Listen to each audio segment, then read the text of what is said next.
नमस्कार, मैं सुमित स्वर्णकर आपका स्वागत करता हूं true and fair accounting solution में। दोस्तों हमको बहुत सारी रिक्वेस्ट आई थी, बहुत सारे मेल्स आए थे रिगार्डिंग ये टॉपिक पैन कार्ड। तो इसीलिए आज आप सभी लोगों के लिए हम वो वीडियो लेकर आ गए हैं, जहां पर आज हम डिस्कस करेंगे पैन कार्ड के बारे में, कंप्लीट डिस्कशन कि आखिर पैन कार्ड है क्या, इसका मतलब क्या है, कहाँ-कहाँ पर ये यूज हो सकता है, किस-किस को पैन कार्ड लेना बहुत जरूरी है। मैक्सिमम लोगों को ये पता है कि जिस तरीके से नॉर्मल आपका आधार कार्ड होता है या जिस तरीके से नॉर्मल आपका वोटर कार्ड होता है, ठीक उसी तरीके से पैन कार्ड भी एक इंपॉर्टेंट डॉक्यूमेंट है और हमको ये करवा लेना चाहिए, ऐसा बहुत सारे लोगों को पता है। लेकिन आज के डिस्कशन में हम कंप्लीटली देखेंगे कि आखिर क्या वाक़ई में आपको पैन कार्ड की ज़रूरत है? क्या एज लिमिट होनी चाहिए पैन कार्ड के लिए? किसको पैन कार्ड लेना चाहिए? कब लेना चाहिए? वो सारे के सारे जो हैं आपके डाउट, वो आज हम यहाँ पर क्लियर करेंगे। ठीक है? तो देखिए, स्टार्ट करते हैं वीडियो को। वीडियो बहुत ही इसमें बहुत इंपॉर्टेंट डिस्कशन किया गया है। इसको लास्ट तक देखिएगा ताकि आपको पैन कार्ड से रिलेटेड बहुत सारे इंपॉर्टेंट चीज़ों के बारे में पता चले। वीडियो अच्छे लगे तो प्लीज़ इसको लाइक कीजिएगा और अपने बाकी दोस्तों के साथ शेयर ज़रूर कीजिएगा। तो देखिए, पैन कार्ड। पैन कार्ड का जो फर्स्ट पैन आता है, इसका फुल फॉर्म है आपका permanent account number. Permanent account number. अब देखिए, ये कुछ इस तरीके का आपको दिखता है। पैन कार्ड अगर आप अप्लाई करोगे, आपने बहुत सारे लोगों ने इसको देखा होगा, ठीक है? अगर आपका पैन कार्ड ऐसा नहीं दिखता, तो हो सकता है कि आपने पैन कार्ड बहुत पहले इश्यू करवा लिया था। पुराना पैन कार्ड होगा, तो आपका इसका फॉर्मेट थोड़ा अलग होगा। नया पैन कार्ड इस तरीके से आपको दिखता है। अगर आप आज की तारीख में अगर एक नया पैन कार्ड अप्लाई करते हो, तो आपको जब पैन कार्ड अलॉट होगा, तो कुछ इस तरीके से आपको पैन कार्ड मिलेगा। ये आपका होता है पैन कार्ड का आपका नंबर, ठीक है? यहाँ आपकी होगी फ़ोटो, यहाँ आपका नाम, यहाँ आपके पिताजी का नाम, यहाँ आपकी जन्म तारीख that is date of birth और यहाँ आपका स्पेसिमेन सिग्नेचर और ये आपका रहा क्विक रिस्पांस कोड जिसे हम कहते हैं शॉर्टकट में क्यूआर कोड। यहाँ पर आपकी इस पैन कार्ड की डिटेल अवेलेबल रहेगी। अब इस पैन कार्ड को हमको पूरा ब्रेकअप में समझना है, हर एक एलिमेंट को एंड इसमें सबसे ज़्यादा इंपॉर्टेंट एलिमेंट सिर्फ एक ही चीज़ है, वो है आपका ये नंबर, पैन कार्ड का ये जो नंबर है। तो देखिए सेक्शन 139 ए इनकम टैक्स एक्ट का ये पावर देता है पैन कार्ड के लिए। जी हाँ, बहुत बार लोगों को आपने कहते सुना होगा कि भैया मैं पैन कार्ड क्यों करूं, कहीं लिखा है क्या, कौन सा कानून कहता है कि मैं पैन कार्ड लूं, किसी कानून में लिखा है कि हमको पैन कार्ड लेना चाहिए? तो जी हाँ दोस्तों, section 139 A of income tax act ये वो कानून है जहां पर आपको बताया गया है कि आपको पैन कार्ड लेना पड़ेगा। पैन कार्ड क्यों लेना पड़ेगा, क्या लेना पड़ेगा, कब लेना पड़ेगा, उसके बारे में और भी रिलेटेड जो भी प्रोविजंस हैं वो सारे आपको सेक्शन 139 ए में मिल जाएगा। तो देखिए इसके बारे में है क्या PAN card? Permanent account number या फिर PAN, a means of identifying various tax payers. जी हाँ, इंडिया में बहुत सारे लोग हैं जो इनकम टैक्स का पेमेंट करते हैं, तो उन अलग अलग लोगों को आइडेंटिफाई करने के लिए एक यूनिक उनको नंबर दिया जाता है, ठीक है? Identifying various tax payer. अब ऐसा इसलिए क्यों किया गया? अब ये भी हो सकता था कि किसी एक को पहचानने के लिए आप उसका नाम यूज कर सकें। एग्जाम्पल के तौर पे आप लोग अपना स्कूल का समय याद कीजिए, जब आपके स्कूल की क्लास में 50 बच्चे होते होंगे और आप हर एक को आइडेंटिफाई करने के लिए क्या करते थे? उसका आप नाम से पुकारते थे, है ना? राम, श्याम, मोहन, सोहन, गीता, इना, मीना, डीगा, ये इस तरीके से आप उसका एक नाम देते थे उसको आइडेंटिफाई करने के लिए। बट अब आप क्या कीजिए, अब आप प्रिंसिपल लेवल पे सोचिए। एक प्रिंसिपल को कैसे पता चलेगा कि भैया राम मतलब कौन सा राम? क्लास 1 का राम, क्लास 5 का राम, क्लास 7 का राम? है कि नहीं? मतलब क्या हो सकता है कि जब वॉल्यूम बढ़ जाती है, जब पॉपुलेशन बढ़ जाता है, तब एक ही नाम के बहुत सारे लोग हो सकते हैं। तो ठीक उसी तरीके से भारत सरकार की तरफ से सोचिए, भारत सरकार अब आज की तारीख में जो भी डिफरेंट टैक्स पेयर्स हैं, उन सबको आइडेंटिफाई करना चाहती है। तो अगर वो उनके नाम से अगर उनको आइडेंटिफाई करे, तो हो सकता है सेम नाम का बहुत सारे लोग हों। एग्जाम्पल के तौर पे जैसे यहाँ पर आप मेरा एग्जाम्पल लीजिए, यहाँ सुमित स्वर्णकार लिखा हुआ है। अब मेरे इस नाम के हो सकते हैं पूरे इंडिया में 1000 से भी ज्यादा लोग होंगे, ठीक है? तो अब इंडिया को सॉरी तो भारत सरकार को कैसे पता चलेगा कि अगर हम सुमित स्वर्णकार की बात कर रहे हैं, तो इस वाले सुमित स्वर्णकार की बात कर रहे हैं? ये कैसे पता चलेगा? तो इसके लिए कहीं भारत सरकार को कंफ्यूजन ना हो, तो वो क्या करती है, वो हर एक इंसान को जो इनकम टैक्स पे करता है, उसे एक यूनिक नंबर देती है, जिसे हम कहते हैं PAN. PAN is a 10 digit unique identification alphanumeric number. जी हाँ, जैसे मैंने आपको दिखाया था ये इमेज देखिए, यहाँ पर जो पैन है ना, that is permanent account number, ये आपका अल्फा न्यूमेरिक है, इसमें ABCD भी आते हैं, इसमें 1 2 3 4 भी आते हैं, ठीक है ना। तो ये क्या है, अल्फा न्यूमेरिक कोड है और ये यूनिक होगा, ये आपका यूनिक होगा, मतलब क्या, हर एक एप्लीकेंट का अलग पैन कार्ड होगा। उसके बाद the PAN system of identification is a computer based system that assigns unique identification number to every Indian tax paying entity। जी हाँ, ये सबसे ज्यादा इंपॉर्टेंट है। क्या, कंप्यूटर बेस्ड सिस्टम क्या करता है, पैन जो है वो एक कंप्यूटर सॉफ्टवेयर के थ्रू आपको एक नया नंबर, आपको एक यूनिक आइडेंटिफिकेशन नंबर देता है, ठीक है। आपका जो भी डिटेल होगा उसमें फीड किया जाएगा सॉफ्टवेयर में, तो सॉफ्टवेयर आपके लिए एक नया ऑटोमेटिक एक नंबर जनरेट करके देगा, और वो नंबर से आपके साथ आगे फ्यूचर में कुछ भी कम्युनिकेशन भारत सरकार करना चाहेगी तो करेगी, ठीक है। देन उसके बाद पैन के थ्रू क्या कर सकती है government, through this method all tax related information, जी हाँ, किसी भी एक पर्सन का जितना भी टैक्स रिलेटेड इन्फॉर्मेशन है वो एक ही जगह क्या हो सकता है, वो रिकॉर्ड हो सकता है against a single PAN which act as a primary key for storage of information. जी हाँ, अगर मान लीजिए कि अगर किसी का pan card number ABCDE 1 2 3 4F, अगर ऐसा कुछ पैन कार्ड नंबर है, तो ये जो पैन कार्ड है ये जिस किसी भी पर्सन का है, इस पर्सन का जितना भी टैक्स रिलेटेड जानकारी है, जितना भी टैक्स रिलेटेड इंफॉर्मेशन है, उन सारे इंफॉर्मेशन को इसी पैन के अगेंस्ट में क्या किया जाता है, स्टोर किया जाता है, ताकि फ्यूचर में कभी भी जरूरत पड़े तो हम इस सिर्फ एक सिंगल पैन से वो सारा डेटा निकाल के अपना यूज में ला सकें। समझ में आ गया आपको? ओके, अब आगे देखिए, पैन कार्ड का जो है इसको और डिटेल में समझिए, इसका पोस्टमार्टम करेंगे। जी हाँ, यहां पर हम करेंगे इसका पोस्टमार्टम, ठीक है।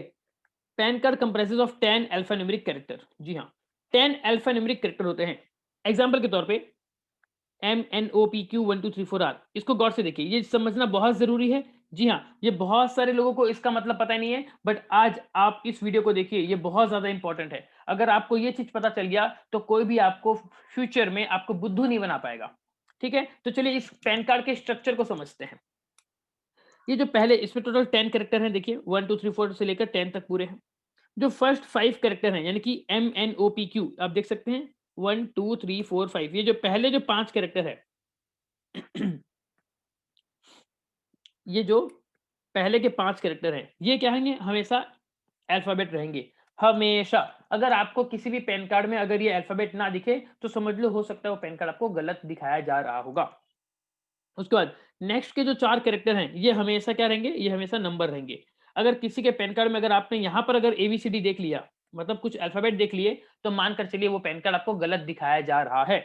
और लास्ट वाला हमेशा क्या रहेगा, आपका alphabet, and the last 10th character, that is ये 10th कैरेक्टर हमेशा अल्फाबेट रहेगा। इतना तो हमने समझ लिया, पहले के 5 अल्फाबेट, फिर 4 नंबर, और फिर एक 5 4 1, 5 अल्फाबेट, 4 नंबर, और फिर से अल्फाबेट, ठीक है। अब इसका और मीनिंग हम जानेंगे कि आखिर इन मतलब इन नंबर्स का मतलब क्या होता है, इन कोड का मतलब क्या होता है। तो देखिए, द फोर्थ वन, अगर आप इसको देखोगे अच्छे से, द फोर्थ वन यानी कि ये जो है, the fourth character denotes the nature of SSC. जी हाँ, जिस पर्सन का ये पैन कार्ड है ये उसके नेचर को दर्शाता है। जैसे फॉर एग्जाम्पल, अगर यहाँ पर फोर्थ कैरेक्टर में अगर पी लिखा हुआ है तो ये एक इंडिविजुअल पर्सन को दर्शाता है। अगर यहाँ पर फोर्थ कैरेक्टर में अगर एफ लिखा रहेगा तो ये एक फर्म को दर्शाता होगा। अगर यहाँ पर एक सी लिखा होता तो ये एक कंपनी को दर्शाता है। इसका मतलब कि अगर आप किसी भी पार्टनरशिप फर्म का अगर पैन कार्ड देखेंगे तो ये फोर्थ कैरेक्टर में आपको पी के बजाय क्या लिखा मिलेगा, आपको मिलेगा एफ लिखा हुआ। अब आप देख लीजिए आपके आसपास अगर आपको कोई भी पार्टनरशिप फर्म दिखता है, आप उसका पैन कार्ड देखिए, उसके पैन कार्ड का फोर्थ कैरेक्टर आपको एफ लिखा हुआ मिलेगा। समझ में आ गया आपको? देन अब आगे जो फिफ्थ कैरेक्टर है, यानी कि ये जो पांचवा कैरेक्टर है, ये जो पांचवा कैरेक्टर है फिफ्थ वाला, ये क्या है, this character denotes the first letter of your surname. जी हाँ, आपके सरनेम का पहला अक्षर। एग्जाम्पल के तौर पे अगर आप मेरे नाम को एग्जाम्पल लें तो यहाँ पर सुमित स्वर्णकार जो सरनेम है, दिस इज द सरनेम। तो इस सरनेम का जो पहला अक्षर है, ये पहला अक्षर आपका बन जाएगा क्या, वो पांचवा कैरेक्टर। ये जो पांचवा कैरेक्टर है ये आपका बन जाएगा वहां पर एस। समझ में आ गया? थोड़ा और एग्जाम्पल लेते हैं। मान लीजिए कि किसी का नाम है, किसी का नाम है राजीव दीक्षित, ठीक है। और इस पर्सन का अगर हम पैन कार्ड अगर बनाएंगे तो इसका सरनेम क्या है, दीक्षित। सरनेम का पहला अक्षर क्या है, डी। तो राजीव दीक्षित का पैन कार्ड का जो पांचवा अक्षर होगा वो क्या रहेगा, डी। समझ में आ गया? जो यहाँ पर क्यू लिखा हुआ है उसका जगह पे डी लिखा रहेगा। एंड अगर ये कोई कंपनी है, that is the first letter of the name in other case. अगर कोई दूसरा है, मतलब क्या, पर्सन को छोड़ दें, इंडिविजुअल को छोड़ दें। मान लीजिए अगर रिलायंस कंपनी है, अगर रिलायंस कंपनी है तो कंपनी के केस में जो पहला अक्षर होता है ये आपका बनता है पैन कार्ड का 5th कैरेक्टर। समझ में आया आपको? मतलब ये फिर से देखिए, जैसे ये आपका यहाँ पर क्यू लिखा हुआ है, ये जो 5th कैरेक्टर आपका यहाँ जो क्यू लिखा हुआ है, अगर रिलायंस का अगर आप पैन कार्ड देखेंगे तो यहाँ पर क्या लिखा मिलेगा आपको? यहाँ पर आपको रिलायंस का आर लिखा मिलेगा। समझ में आ गया आपको? तो ये होता है स्ट्रक्चर एक कंप्लीट पैन कार्ड का। इसको अच्छे से समझ लीजिए। कल फ्यूचर में अगर आपको कोई पैन कार्ड दे और आपको अगर ये स्ट्रक्चर ना मिले तो मानकर चलिए कि वो पैन कार्ड आपका गलत है। उम्मीद करता हूं ये जानकारी आपको बहुत अच्छी लगी होगी। अगर अच्छी लगी तो प्लीज एक थम्स अप जरूर दे दीजिएगा। नीचे कमेंट बॉक्स में जाके कमेंट भी टाइप कर दीजिएगा। अब आगे चलते हैं, इसको और समझते हैं। जी हाँ, ये है million dollar question, who needs to apply for PAN. आखिर भैया कौन कौन लोग हैं जिसको पैन कार्ड लेना चाहिए? ये बहुत बड़ा क्वेश्चन है जो बहुत सारे लोगों को मन में आता है। मैक्सिमम लोग, जैसे मैंने आपको बताया, वो लोग क्या सोचते हैं? वे सोचते हैं कि पैन कार्ड सिर्फ एक इंपॉर्टेंट डॉक्यूमेंट है, जैसे वोटर कार्ड आधार कार्ड होता है वैसे ही पैन कार्ड भी हमको करा लेना चाहिए। तो देखिए आज हम समझेंगे कि कौन कौन एक्चुअल में कौन कौन लोग हैं जिसको पैन कार्ड के लिए अप्लाई करना चाहिए। अगर आपके पास पैन कार्ड नहीं है और आप पैन कार्ड अगर करवाना चाहते हैं तो आप हमसे कांटेक्ट कर सकते हैं। इन नंबर पे आप हमको, या इन डिटेल पे आप हमको कांटेक्ट कर सकते हैं आपके पैन कार्ड के रिगार्डिंग। चलिए आगे देखते हैं। Who needs to apply for the PAN. कौन कौन ऐसे लोग हैं जिसको पैन कार्ड चाहिए? सबसे पहला, every person whose total income exceeded the basic exemption limit, that is 2.5 lakh रुपए। इस बात को समझिए। हर वो पर्सन, यहाँ पर जो पर्सन लिखा गया है, यहाँ पर जो पर्सन लिखा गया है, ये पर्सन है section 2 subsection 31, section 2 subsection 31 of income tax act. Income tax act में पर्सन की डेफिनेशन बताई गई है, ठीक है। जहां पर एक इंडिविजुअल आता है, एक एचयूएफ आता है, फर्म आती है, कंपनी आती है, एओपी बीओआई आता है और आपका आर्टिफिशियल जुरिडिकल पर्सन, ये लोग आते हैं, ठीक है ना। अगर इनमें से कोई भी पर्सन हो जिसका टोटल इनकम अगर आपका बेसिक एग्जम्पशन लिमिट से ज्यादा हो जाए, मतलब टोटल इनकम अगर आपका बेसिक एग्जम्पशन लिमिट से अगर ज्यादा हो जाए तो इस पर्सन को कंपलसरीली लेना पड़ेगा पैन कार्ड। वो अप्लाई करेगा पैन कार्ड के लिए। अब इस बात को समझिए, यहां पर वर्ड है टोटल इनकम। तो टोटल इनकम मतलब क्या होता है? देखिए, आपकी इनकम की 5 सोर्स है, 5 हेड ऑफ इनकम है, आपको पता होगा। Income from salary, income from house property, income from PGBP, income from capital gain and आपका इनकम फ्रॉम अदर सोर्सेस। ये आपके 5 अलग अलग इनकम के सोर्स हैं, ठीक है। अगर हम इन पांचों को अगर ऐड कर दें, इन पांचों इनकम के सोर्स को अगर हम ऐड कर दें, आपको मिलता है ग्रॉस टोटल इनकम। अब इस ग्रॉस टोटल इनकम से हम क्या करते हैं? इससे हम माइनस करते हैं आपके डिडक्शंस। चैप्टर 6A के डिडक्शन माइनस कर देते हैं, जिसे हम कहते हैं सेक्शन 80C से 80U के अंदर जो भी डिडक्शन है उसको माइनस कर देते हैं। तो जो वैल्यू मिलती है ये आपकी आता है टोटल इनकम। समझ में आ गया? तो यहाँ पर इस टोटल इनकम की बात की जा रही है। तो अगर आपकी total income basic exemption limit से ज्यादा है तो आपको पैन कार्ड लेना पड़ेगा। अब बेसिक एग्जम्पशन लिमिट क्या है? ये वो इनकम की लिमिट होती है जितने रुपए तक अगर आप कमाओगे आपको इनकम टैक्स पे नहीं करना पड़ेगा। करेंटली ये लिमिट कितनी है? 2.5 लाख रुपए। इसका मतलब अगर कोई भी इंसान अगर इंडिया में अगर वो 2.5 लाख रुपए से ज्यादा, सॉरी माफ कीजिएगा, 2.5 लाख रुपए से कमती अगर एक साल में कमाता है तो उस इंसान को इनकम टैक्स पे करने की कोई जरूरत नहीं है। समझ में आ गया आपको? चलिए, ये पार्ट आपका क्लियर। तो कभी भी अगर आप आगे जब कभी पैन कार्ड अगर अप्लाई करने जाओ तो देखिएगा आपसे पूछा जाता है कि आपकी इनकम है कि नहीं। अगर है तो आप उसको फिर फिलअप करेंगे। अब आगे देखिए, अगर आपका कोई बिजनेस है या अगर आप कोई एक प्रोफेशन में है तो उस केस में आपका टर्नओवर या ग्रॉस रिसीट अगर एक साल में 5 लाख रुपए से ज्यादा अगर हो जाता है, जी हाँ, तो आपको पैन कार्ड लेना जरूरी है। समझ में आ गया? जैसे कि फॉर एग्जांपल आपकी किराने की दुकान है और साल भर में अगर आप 5 लाख रुपए से ज्यादा अगर आपका टर्नओवर होता है तो उस केस में आपको पैन कार्ड लेना पड़ेगा। मान लीजिए आप एक योगा टीचर हैं, आप एक प्रोफेशनल हैं, ठीक है, आप एक प्रोफेशन में हैं, तो उस केस में अगर आपका ग्रॉस रिसीट साल भर में अगर 5 लाख रुपए से ज्यादा अगर आपको मिलता है तो यस, उस केस में आपको पैन कार्ड लेना जरूरी है। उसके बाद हर वो पर्सन जिसको कि रिटर्न फाइल करना है अंडर सेक्शन 139(4)A। अब 139(4)A क्या है? ये होता है आपका इनकम टैक्स रिटर्न चैरिटेबल और रिलीजियस ट्रस्ट के लिए। जी हाँ, अगर आपका एक चैरिटेबल ट्रस्ट है या फिर एक रिलीजियस ट्रस्ट है तो उस केस में अगर आपको इनकम टैक्स के अंदर पैन कार्ड लेना पड़ेगा। समझ में आया आपको? अब देखिए, आगे देखते हैं इसके बारे में और डिटेल में। The following persons must have the PAN. जी हाँ, अभी जो नीचे दिए गए हैं इन लोगों के पास कंपलसरीली पेन होना चाहिए। अब क्या है, कौन कौन है वो लोग? फर्स्ट, एक्सपोर्टर और इंपोर्टर। जी हाँ, अगर आप भारत के बाहर से, इंडिया के बाहर से कुछ भी माल मंगा रहे हो या माल भेज रहे हो, उस केस में आपका पैन होना जरूरी है, कंपलसरी। ठीक है, अगर आप सेंट्रल एक्साइज रूल में अगर आप आते थे, आप उसके अंदर में कोई एसएससी थे, तो आपको भी पैन कार्ड लेना कंपलसरी जरूरी है। अगर आप रूल 57 के तहत अगर आप इनवॉइस इशू कर रहे हैं, तो भी आपको पैन कार्ड लेना जरूरी है। अगर आपका असेसमेंट होता है जीएसटी के अंदर में, that is goods and service tax, तब भी आपको पैन कार्ड लेना जरूरी है। और जिन लोगों को जीएसटी के बारे में थोड़ा सा अगर आइडिया हो, तो उनको पता होना चाहिए कि जो जीएसटी है वो कंप्लीटली बेस्ड ऑन पैन। किसी भी पर्सन के जो पैन है, उस पैन के ऊपर बेस्ड होता है। समझ में आ गया? मतलब उनके जीएसटी नंबर में टोटल जो 15 कैरेक्टर का होगा, पहला 2 डिजिट आपका स्टेट कोड होता है, फिर आपका 10 डिजिट आपका पैन कार्ड नंबर, फिर आपका यूनिट नंबर, फिर जेड आपका कांस्टेंट और फिर आपका चेकसम। ठीक है, तो ये जो सेकंड मतलब आपका जीएसटी नंबर में, अगर आप किसी का भी जीएसटी नंबर देखोगे, तो जीएसटी नंबर के आपके थर्ड कैरेक्टर से लेकर, मतलब ये जो 10 कैरेक्टर हैं, ये उसका पैन होता है, तो ध्यान रखिएगा। अब उसके बाद अगर आप सीएसटी या वैट एक्ट के अंदर अगर आपका असेसमेंट होता है, तब भी आपको पैन लेना जरूरी है। अब देखिए आगे, अभी हम देखेंगे कौन कौन से ऐसे जगह हैं, ऐसे डॉक्यूमेंट हैं जहां पर आपको पैन कार्ड कोड करना बहुत जरूरी है। मतलब आपका पैन नंबर होगा, आपको वो कोड करना पड़ेगा। बहुत ज्यादा इंपॉर्टेंट है, वेरी वेरी इंपॉर्टेंट है। इस चीज के बारे में बहुत सारे कम लोगों को पता होती है, तो ये सेगमेंट बहुत अच्छे से देखिएगा कि कहां कहां पर आपको आपका पैन कार्ड जब आपको मिल गया, तो आप उसको कहां कहां पर कोड करेंगे कंपल्सरीली। सबसे पहले, अगर इनकम टैक्स अथॉरिटी में अगर आपको कुछ भी रिटर्न आपका देना है, यहाँ पर रिटर्न मतलब इनकम टैक्स रिटर्न की बात हो रही है। जब कभी भी आप अपना इनकम टैक्स रिटर्न फाइल करोगे, तब वहां पर आपको पैन कार्ड कोड करना कंपलसरी है, आपको वहां पर डालना पड़ेगा।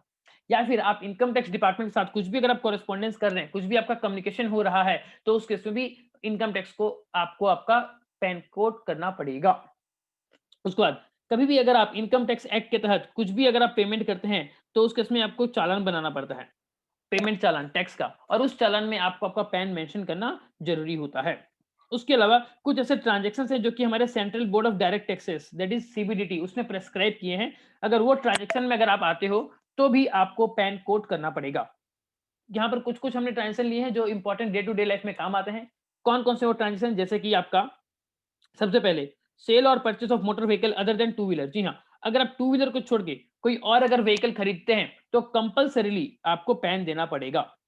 हालांकि टू व्हीलर के केस में अगर आप फाइनेंस वगैरह करवा रहे हो बैंक से, तो आपको देना ही पड़ता है, that's a different issue. But compulsorily अगर आप मान लो फोर व्हीलर खरीदते हो, आप कार खरीद रहे हो, तो उस केस में आपको पैन कार्ड आपको देना पड़ेगा, कोड करना पड़ेगा। क्यों करना पड़ेगा? क्योंकि कार अगर देखा जाए थोड़ी सी लग्जरी आइटम में आती है, एक आम परिवार, छोटा परिवार उसको नहीं लेता। तो इनकम टैक्स वाले क्या देखते हैं कि अगर कोई परिवार अगर कार खरीदने की शक्ति रखता है, तो पक्का वो इनकम कमा रहा होगा, तभी वो कार खरीद रहा है। तो इसीलिए इनकम टैक्स वाले जानना चाहते हैं कि कौन कौन ऐसे पर्सन है जिसके पास कार है। मतलब क्या, इनडायरेक्टली इनकम टैक्स जानना चाहती है कि कौन कौन से ऐसे लोग हैं जो अच्छी इनकम कमाते हैं और जिनको पकड़कर हम उनसे टैक्स ले सकें। बहुत ही सिंपल सा फंडा है। ठीक है, उसके बाद देखिए, ये तो बहुत इंपॉर्टेंट है, ये मैक्सिमम आप सभी लोग ने इसको करवाया होगा।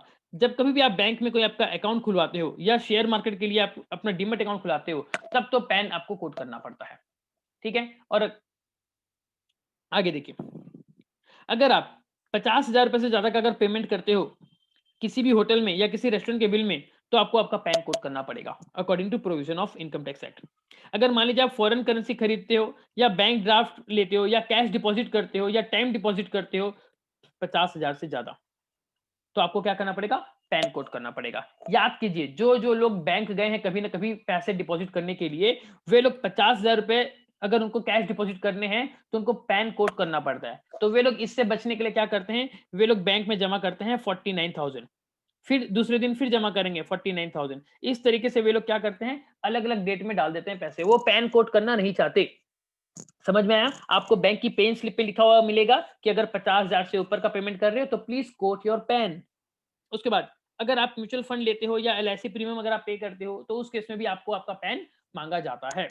उसके बाद अगर आपने आरबीआई से कुछ बॉन्ड वगैरह लिए, तो उस केस में भी आपको आपका पैन कोड करना पड़ेगा, अगर उसकी वैल्यू 50,000 से ज्यादा होगी तो। क्लियर यहां तक आपका? कुछ भी डाउट है नीचे कमेंट सेक्शन में आप अपना डाउट पूछ सकते हैं, कोशिश करेंगे उसको जल्द से जल्द सॉल्व करने की। एंड यस अगेन आपको बोलता हूँ, अगर आपको ये कंटेंट अच्छा लग रहा है, आपको लग रहा है कि आपको कुछ सीखने मिल रहा है, तो प्लीज हमारे चैनल को सपोर्ट करें, वीडियो को लाइक करें और आपके दोस्तों के साथ शेयर करें। सारे व्हाट्सएप ग्रुप में फैला दें इसको, ताकि बहुत सारे लोगों को इस चीज के बारे में पता चले। अब देखिए और कहाँ कहाँ पर करना पड़ेगा।